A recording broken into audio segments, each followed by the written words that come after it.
Nation news में सबसे पहले आपके लिए एक सवाल है। विकास क्या हमारे देश में बस एक जुमला बनकर रह गया है? क्या हमारे सियासतदानों ने यह तय कर लिया है कि चुनाव अब सिर्फ और सिर्फ मजहब के नाम पर लड़े जाएंगे? क्या बीजेपी कल तक अल्पसंख्यक तुष्टीकरण का जो आरोप कांग्रेस पर मढ़ रही थी, अब उसे बहुसंख्यक तुष्टीकरण में चुनावी जीत का फॉर्मूला नजर आने लगा है? ये बात हम क्यों कह रहे हैं, आपको वो समझने में देर नहीं लगेगी, क्योंकि जब आप कर्नाटक के करकला से बीजेपी एमएलए सुनील कुमार के इस बयान को सुनेंगे, जरा सुनिए।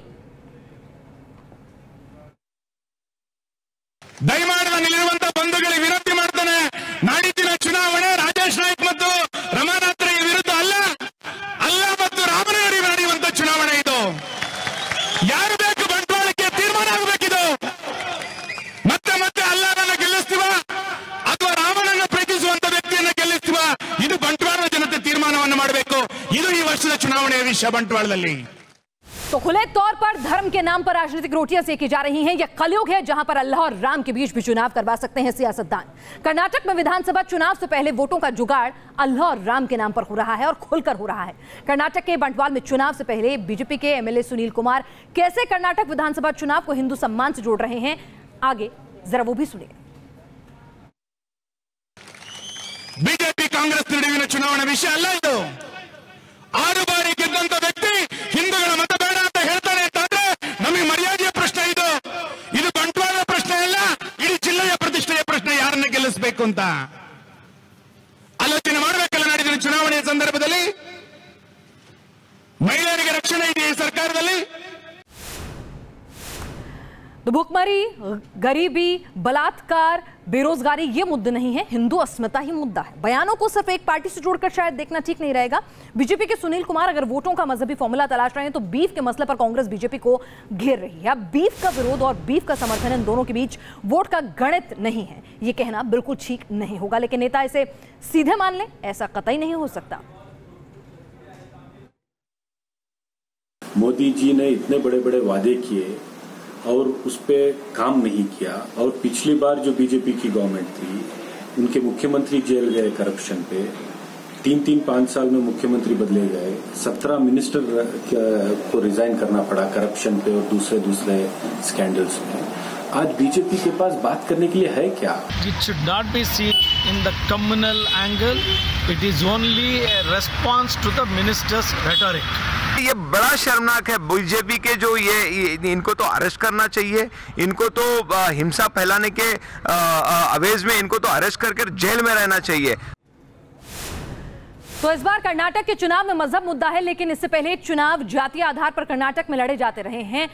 मजहब को जोड़कर जातीय समीकरण का गणित इस बार लग रहा है साधा जा रहा है। कर्नाटक की 17% अल्पसंख्यक वोटर हैं, इसमें मुस्लिम वोटर हैं 13%। आमतौर पर कर्नाटक में जातिगत आधार पर चुनाव होते हैं, जिनमें लिंगायत और वोक्कलिगा जातियों का दबदबा रहा है। येदियुरप्पा लिंगायत समुदाय से आते हैं, जबकि देवेगौड़ा और उनकी पार्टी जेडीएस की पकड़ वोक्कलिगा समुदाय में अच्छी मानी जाती है। कर्नाटक में लिंगायत समाज की आबादी करीब 21% है, जबकि वोक्कलिगा समाज की आबादी 18% है। पिछले विधानसभा चुनाव में येदियुरप्पा पर भ्रष्टाचार के आरोप लगे तो बीजेपी ने उनसे किनारा कर लिया, और माना जाता है कि येदियुरप्पा की बीजेपी से दूरी का पार्टी को इस चुनाव में खामियाजा उठाना पड़ सकता है। लेकिन लगता है जैसे इस बार जातीय समीकरणों को मजहबी वोट के फॉर्मूले से चुनौती देने की ये कोशिश है।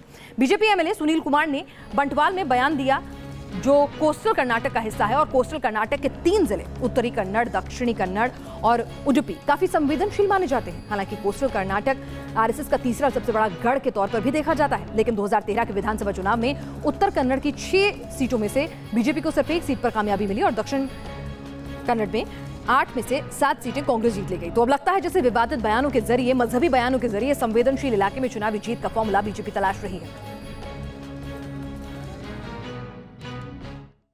जैसे जैसे विधानसभा चुनाव नजदीक आते जा रहे हैं, असल मुद्दों पर चर्चा दूर होती जा रही है। कांग्रेस हो या बीजेपी या फिर जेडीएस, सभी दल एक दूसरे पर आरोप और प्रत्यारोप ही लगा रहे हैं। Yasir Mushtaq, news nation, Bengaluru. और देश की सबसे बड़ी अदालत में फिल्म पद्मावत दूसरी अग्नि परीक्षा में पास हो गई। सुप्रीम कोर्ट ने फिल्म की रिलीज को हरी झंडी दे दी, लेकिन रिलीज से पहले फिल्म पर अब भी हंगामा जारी है। और हमारे सियासतदान क्या कहें, जो खुलकर हंगामा करने वालों का विरोध तक नहीं कर रहे, ये हंगामा करने वाले जा जाकर मुख्यमंत्रियों से मिल भी पा रहे हैं।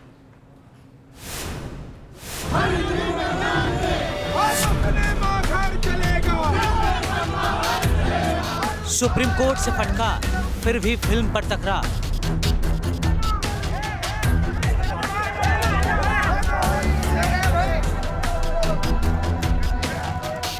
विरोध की ललकार, सरकार लाचार। नारी के सम्मान में हम लोग उतरे हैं सब लोग। ऐसा कुछ बचा नहीं होता तो अभी तक मूवी दिखाई क्यों नहीं जा रही है? सिर्फ राजपूत समाज की बात नहीं है, माँ पद्मावती जो है पूरे हिंदू समाज की सम्माननीय माँ थी। नहीं चलेगी, नहीं चलेगी, पद्मावती नहीं चलेगी, नहीं चलेगी, नहीं चलेगी, पद्मावती नहीं चलेगी। सिनेमाघर की सुरक्षा है वो तो स्वाभाविक रूप से हो सकती है। एक एक व्यक्ति को उस समय सुरक्षा देना बहुत कठिन होता है, लेकिन फिर भी सरकार इन बातों को भी संज्ञान में लेकर इस पर काम करेगी।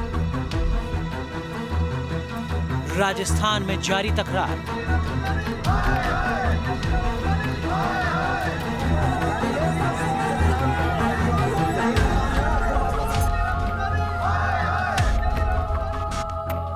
काशी में करणी सेना का कोहराम।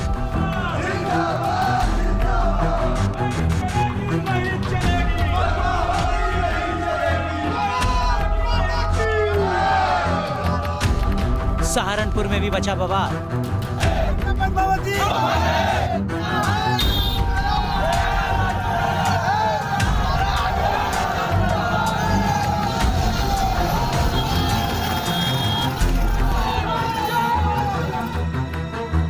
पद्मावत पर हंगामा बेशुमार।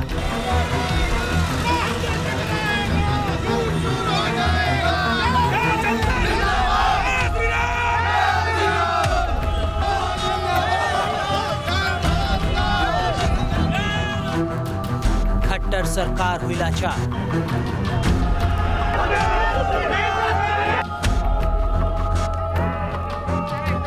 हमारे मुख्यमंत्री जी ने तो बहुत स्पष्ट कह दिया कि लोगों की भावनाओं का सम्मान करते हुए सिनेमा हॉल ना दिखाएं तो अच्छा, परंतु अगर कोई दिखाना चाहता है तो हम सुप्रीम कोर्ट के फैसले से बंधे हुए हैं, तो हम सुरक्षा प्रदान करेंगे।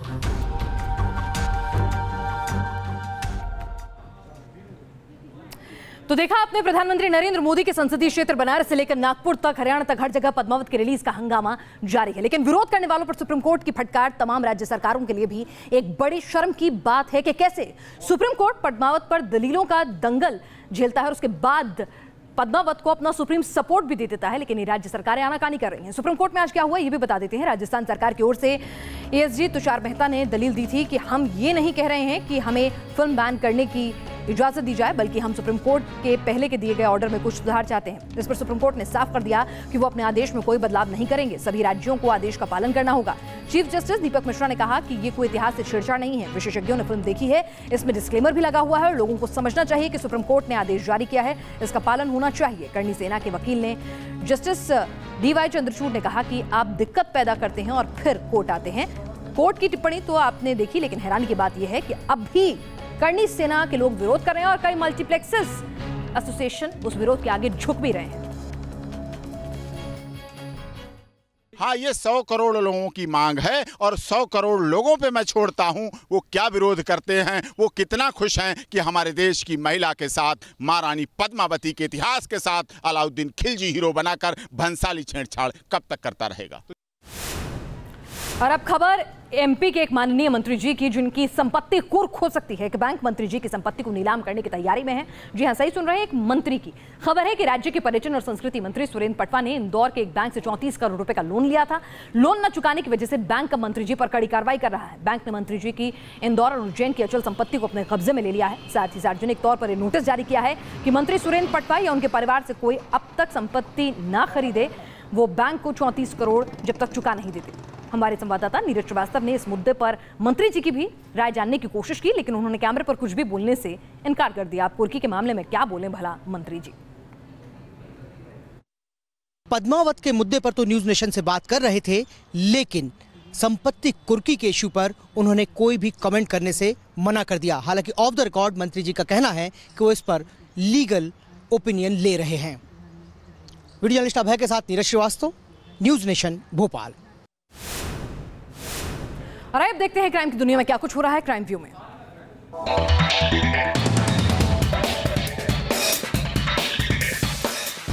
गुरुग्राम के एक मॉल से तोड़फोड़ की तस्वीरें सामने आई हैं। कुछ अराजक तत्वों ने थिएटर के बाहर जमकर तोड़फोड़ की। तस्वीरें सीसीटीवी में कैद हो गई हैं। पुलिस जांच में जुटी है। बस्ती के जिला अस्पताल में एक मरीज की मौत के बाद लोगों ने जमकर हंगामा किया। गुस्साए आए लोगों ने इमरजेंसी वार्ड में भी तोड़फोड़ की। मरीज के घर वाले और स्थानीय लोगों ने डॉक्टर पर लापरवाही का आरोप लगाया है। लखनऊ में 3 दिन में लूट और हत्या की 4 वारदातों से सनसनी मची है। बीती रात बदमाशों ने मलिहाबाद इलाके के 2 घरों को निशाना बनाया।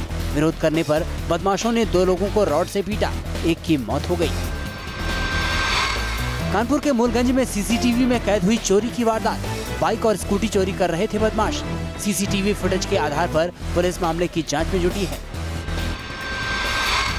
मथुरा में पुलिस और बदमाशों के बीच एनकाउंटर हुआ। एनकाउंटर में 20,000 का इनामी बदमाश गिरफ्तार किया गया, जबकि दूसरा साथी फरार हो गया। बदमाशों की फायरिंग में वृंदावन कोतवाली प्रभारी भी घायल हो गए।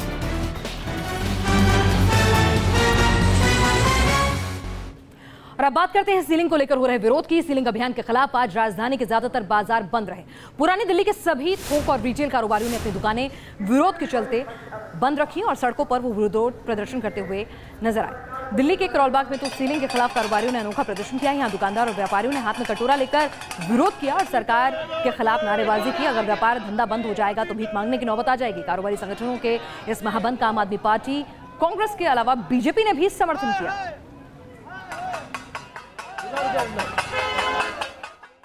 हमने इन्हें वार्निंग दी है कि 23 तारीख की आज की हमारी सांकेतिक हड़ताल है। अगर इन्होंने 31 तारीख तक अध्यादेश लाके दिल्ली से सीलिंग को खत्म नहीं किया, 31 तारीख से दिल्ली का व्यापार पूर्ण रूप से बंद रहेगा, अनिश्चितकाल हड़ताल रहेगी। जाहिर सी बात है कि व्यापारी वर्ग जो है फंड भी देता है और वोट बैंक भी है, तो ऐसे में उसे नाराज कोई भी पार्टी नहीं करना चाहती, इसलिए तीनों पार्टियां सपोर्ट कर रही हैं। दरअसल सुप्रीम कोर्ट के निर्देश पर हो रही है ये सीलिंग, जिसके विरोध में 2000 से ज्यादा कारोबारी संगठन हैं। अहम बात यह है कि इस विरोध को बीजेपी, कांग्रेस और आम आदमी पार्टी तीनों का समर्थन है, वो भी जबकि एमसीडी पर बीजेपी का कब्जा है और दिल्ली में आम आदमी पार्टी है। तो सवाल यह है कि आखिर क्यों कारोबारियों को वक्त रहते राहत नहीं दिलवाई गई और आखिर कब तक अवैध निर्माणों को आप वोट बैंक के नाम पर राहत देते रहेंगे।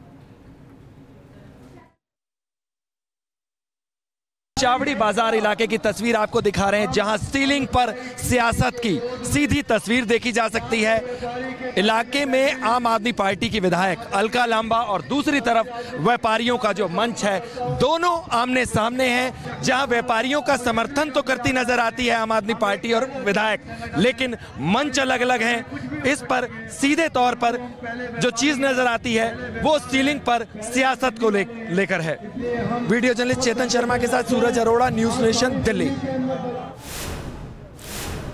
और बात पाकिस्तान की, जिस तरह से जम्मू कश्मीर में दहलाने की हर मुमकिन कोशिश करता है और कैसे वो कोशिश नाकाम होती है, दिखाते हैं आज आपको। सरहद पर सीज़फायर का उल्लंघन हो रहा है। अलगाववादियों के सहारे कश्मीर के नौजवानों को बरगलाने की कोशिश कर रहा है पाकिस्तान, लेकिन दहशत और जख्म की ऐसी तस्वीरों के बीच घाटी से कश्मीरियत की सही सच्ची तस्वीर भी सामने आई है। ये तस्वीर सोशल मीडिया पर वायरल हो रही है। कौन है ये मासूम और कौन है ये पुलिस वाला, इसकी पुष्टि तो नहीं हुई है, लेकिन यकीनन अरसे बाद जन्नत से ऐसी तस्वीर दिल को सुकून दे रही है, जो मासूम के हाथों में क्रिकेट का बल्ला है, पत्थर नहीं, और एक पुलिस वाला बेफिक्र होकर विकेट कीपिंग कर रहा है। ना कोई डर, ना किसी साजिश का खतरा।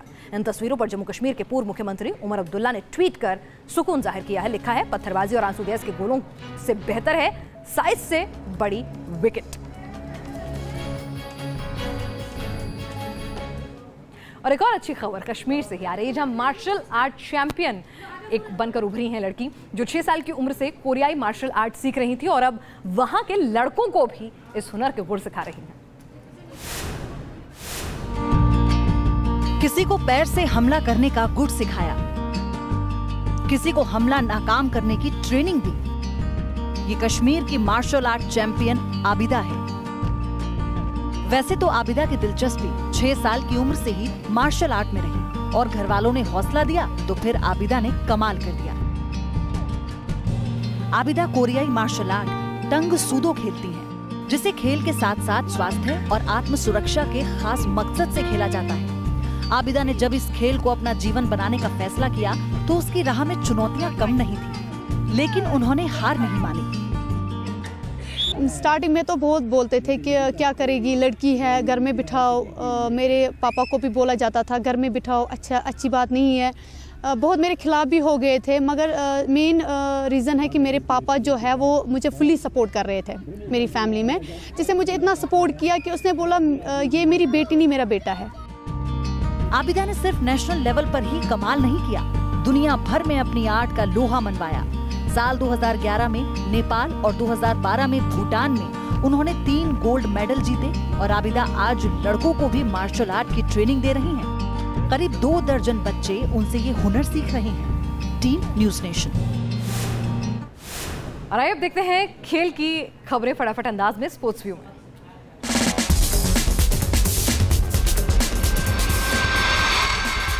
अफ्रीका में कल टेस्ट सीरीज का आखिरी इम्तिहान देने उतरेगी टीम इंडिया। जोहानिसबर्ग में कल दोपहर 1:30 बजे से भारत और दक्षिण अफ्रीका के बीच तीसरा और आखिरी टेस्ट मैच खेला जाएगा। टेस्ट सीरीज पहले ही हार चुकी भारतीय टीम की कोशिश इस टेस्ट को जीतकर अफ्रीका को क्लीन स्वीप से रोकने की होगी। पहले 2 टेस्ट में बाहर बैठने वाले टीम इंडिया के उपकप्तान अजिंक्य रहाणे को जोहानिसबर्ग टेस्ट मैच में मिल सकता है मौका। वहीं तेज गेंदबाज भुवनेश्वर कुमार की भी हो सकती है वापसी।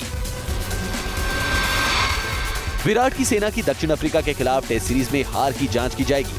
बीसीसीआई की कमेटी ऑफ एडमिनिस्ट्रेटर्स को अफ्रीका में टीम इंडिया की हार की समीक्षा करने के लिए कहा गया है। टीम इंडिया के मैनेजर की रिपोर्ट के आधार पर यह जांच की जाएगी।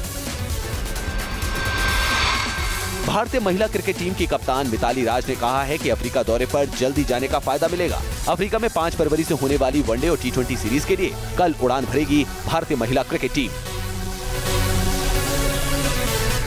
और अब बात करते हैं वायरलेस टॉयलेट की। यूपी की राजधानी में जल्द ही वायरलेस टॉयलेट नजर आएंगे। स्वच्छ भारत मिशन के तहत लखनऊ नगर निगम यह अनोखी पहल कर रहा है। इसके तहत सार्वजनिक शौचालयों में इलेक्ट्रॉनिक डिवाइस लगाए जाएंगे। इस डिवाइस के जरिए लोग टॉयलेट के बारे में अपनी राय दे सकेंगे, शिकायत कर पाएंगे। नगर निगम के ऑफिस में बैठे अधिकारियों और कर्मचारियों को तुरंत फीडबैक मिल जाएगा। इस डिवाइस का हर महीने का खर्चा करीब 945 रुपए होगा और फिलहाल पहले चरण में इस तरह के 50 टॉयलेट बनाए जाएंगे। और अब बाता के दरबार में हुई बर्फबारी की बात करते हैं। वैष्णो देवी में साल की सीजन की पहली बर्फबारी हुई है और चारों तरफ बर्फ ही बर्फ नजर आ रही है और भक्तों में खुशी की लहर दौड़ गई है इन तस्वीरों को देखते हुए। माता के दरबार में जो ये बर्फबारी हो रही है। कुफरी की बात करें, दिल्ली में बारिश हुई है, वहीं कटरा में बर्फबारी हुई है। एक बार फिर से ठंड ने दस्तक दे दी है।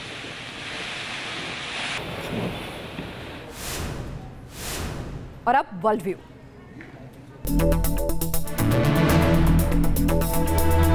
कड़ाके की ठंड और बर्फबारी से चीन में वाटरफॉल भी जम गया। तापमान लुढ़कने से गांसू इलाके में वाटरफॉल आइस फॉल में तब्दील हो गया है। यहाँ आइस फॉल को देखने के लिए सैलानियों की भारी भीड़ उमड़ रही है।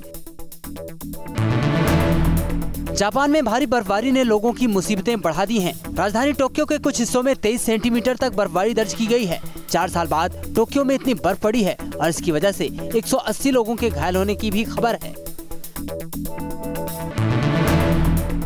अमेरिका के ओक्लाहोमा में एक ड्रिलिंग साइट में जोरदार धमाका हो गया। धमाके के बाद भीषण आग लग गई। हादसे के बाद 5 लोगों के लापता होने की खबर है। आग और धमाके की वजह अब तक साफ नहीं हो पाई है। अमेरिका में 69 घंटे से जारी शटडाउन खत्म हो गया है। व्हाइट हाउस के अधिकारियों के मुताबिक राष्ट्रपति डोनाल्ड ट्रंप ने फंडिंग बिल पर साइन किए।